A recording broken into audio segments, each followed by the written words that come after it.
Ever walked into a room and felt like you were the Wi-Fi signal that just refused to connect? You smile, you nod, maybe you say something funny, and silence. Awkward silence. It's not that you're weird, but fitting in shouldn't feel like cracking some ancient secret code, right? Here's the truth. Fitting in isn't about changing who you are. It's about understanding how people connect. And once you get that, you can walk into just about any group, any crowd, any vibe, and feel like you belong. Today, I'm going to show you 8 simple, powerful ways to always fit in without faking it or losing yourself. So if you've ever felt like the outsider, the third wheel, or like you were speaking a different language in a room full of people, this is for you. Let's change that, starting now. Fitting in is not about being the loudest, the smartest, or even the most interesting. It's about connection. That's it. The unspoken dance of body language, energy, empathy, and timing. And once you understand that dance, you can show up fully as you and still be accepted, respected, and remembered. Master your body language. Before you even say a single word, your body has already introduced you. And trust me, speaking louder than you think. You ever notice how someone can walk into a room, not say anything, and yet somehow everyone notices them? Shoulders back, chin up, relaxed posture, not trying too hard, but somehow commanding the space like they've been there forever. That's presence. That doesn't come from being loud, tall, or flashy. It comes from body language that says, I'm comfortable here, and you can be comfortable with me, too. Now, I'm not saying you should strut in like you own the building or stand like Superman in every corner, although, hey, if you want to strike a power pose in front of the mirror beforehand, go for it. Keep your shoulders relaxed, not hunched like you're dodging life, and not rigid like a mannequin at a job interview. Just loose and open. Then there's eye contact. Not the creepy, unblinking kind, but warm, steady glances that say, I see you, and I'm listening. Next technique is mirror, but don't mime. This one is pretty powerful. Psychologists found that when people subtly mirror someone's gestures, expressions, or tone, the other person tends to like them more. Why? Because it creates unconscious harmony. But here's the key. Subtle. Don't go full parrot. If someone's leaning in and talking softly, you might lower your voice too. If they're using hand gestures, let your hands come alive naturally. It's not about copying, it's about syncing energy. Think of it like dancing. You don't have to know all the moves, you just need to follow the rhythm.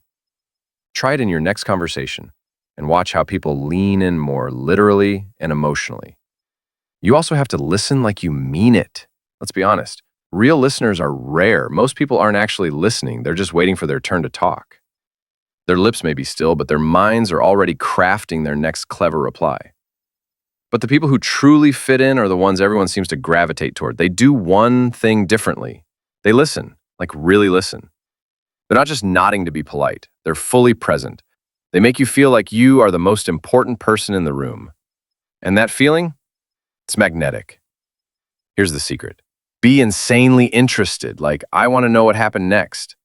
They are interested, not fake, not performative, just curious. When someone's telling you about their crazy Monday or the time they got locked out in the rain, don't just nod silently like a statue. React. Laugh if it's funny. Say, no way, that actually happened? That's called active listening, and it's what makes conversations feel alive. Here's a simple move that takes it up a notch. Paraphrase. Reflect a bit of what they said back to them. Doing this shows you're not just hearing words, but you're catching feelings. It says, I care enough to try to understand. And you know what? When people feel heard, they feel valued.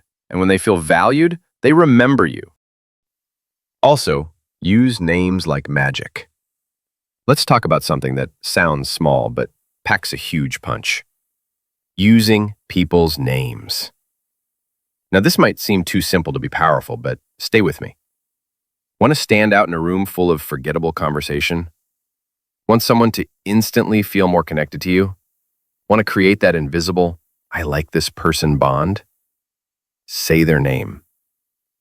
Not in a creepy, over-repeated, corporate training kind of way, but genuinely, casually, naturally. It's like adding just the right amount of seasoning to a dish that makes everything pop. Dale Carnegie, the godfather of people skills, said it best. A person's name is, to that person, the sweetest sound in any language. And he wasn't wrong. Why? Because when you say someone's name, you're doing more than identifying them. You're saying, I see you. You matter to me enough to remember who you are. You're not just hey or dude. You're someone specific, someone valued. Imagine this. You're in a conversation and someone says, hey, Jordan, I really liked what you said earlier. Versus, hey, yeah, what you said was cool. Which one feels warmer, more personal? Exactly. And don't ever forget to read the room. Ever walk into a room, crack a joke, and no one laughs? Or maybe you start talking about something super deep and everyone else just wants to chill and talk about the new meme trend? Yeah, we've all been there. And it's awkward, like wanting to melt into the floor. But here's the thing. It's not because you're weird or unfunny or too intense. It's just that you didn't read the room. And if there's one social skill that instantly helps you fit in anywhere, it's this. Reading the room is like having a built-in GPS for group dynamics. It's how you figure out what kind of energy is present and how to flow with it without faking who you are. Think of it like surfing. You don't create the wave, you just learn how to ride it. So here's how to do it in real time. Scan the vibe. Is the group laughing and laid back? Are they focused and task-driven? Are people venting and sharing personal stuff? Take mental notes like their tone of voice, body language, pace of conversation. It's all giving clues. Adjust, don't erase. This is not about turning into someone you're not. It's about syncing up first, then slowly adding your own rhythm to the mix. Next, you should know how to practice humble confidence. A lot of us grow up thinking there are only two ways to show up in social situations. Shrink yourself down so you don't seem too much, or try to impress everyone by being the loudest, smartest, or most accomplished person in the room. But that's not it. It's in this beautiful middle ground called humble confidence. Let's break that down. Humble confidence means you know your value, you're aware of your strengths, your story, and what you bring to the table. But you're not walking around trying to prove it every 5 minutes. You're not flexing every accomplishment like a human resume. You're not steamrolling conversations to sound smart, but you're also not apologizing for existing. It's the vibe of someone who walks into a room and thinks, I belong here. I don't need to prove that. I just need to be me. And guess what? That energy is magnetic. People are drawn to folks who are sure of themselves, but aren't trying to compete or compare. How do you show humble confidence?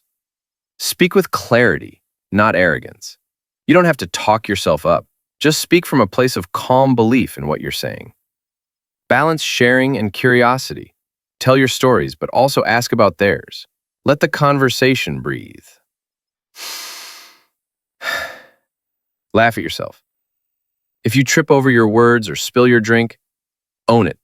Self-awareness is confidence gold. Stand your ground when it counts. Humble doesn't mean passive. If something matters to you, your values, your boundaries, your truth, speak up, kindly, but firmly.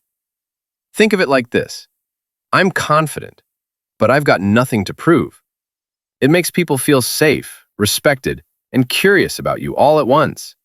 Because when you're secure in yourself, others feel more comfortable being themselves around you too. And that is how you fit in without ever losing who you are. Next, make sure to share shared stories. You ever have one of those moments where someone says something and you're like, OMG, me too? Suddenly, it's like a switch flips and you're no longer just talking, but connecting. The fastest way to make someone feel connected to you is to let them see a little piece of themselves in your story. And no, you don't need to have lived the exact same life or watched the same 27-season show. You just need to find a little common thread and tug on it. Let's say someone casually mentions, I'm not a morning person. Now you could nod and move on. Or you could say, oh my gosh, same.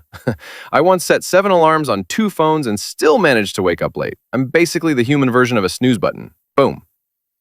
Now you're not just reacting, you're relating. Maybe they mention they're into anime and your inner nerd lights up. You don't need to launch a monologue on your top 10 list, but a simple, wait, you love anime too? I just binged Demon Slayer for the 3rd time. I'm emotionally unstable about it. You're not hijacking the conversation. You're building on it, like adding your own log to a campfire that's already burning with your own story. And lastly, You should know when to leave. Here's the twist no one talks about. Sometimes, fitting in means knowing when to step back. Not every group is your group. Not every room deserves your energy. And sometimes, trying too hard is exactly what makes things feel off. So, if the vibe is wrong or your gut says nope, it's okay to bounce. You're not rejecting them, you're protecting your peace. When you value your energy, others will too. Fitting in doesn't mean forcing it, it means knowing where you naturally click. Remember, fitting in isn't about changing yourself, it's about tuning in to connection. And when you do, you'll be surprised how many places you suddenly belong.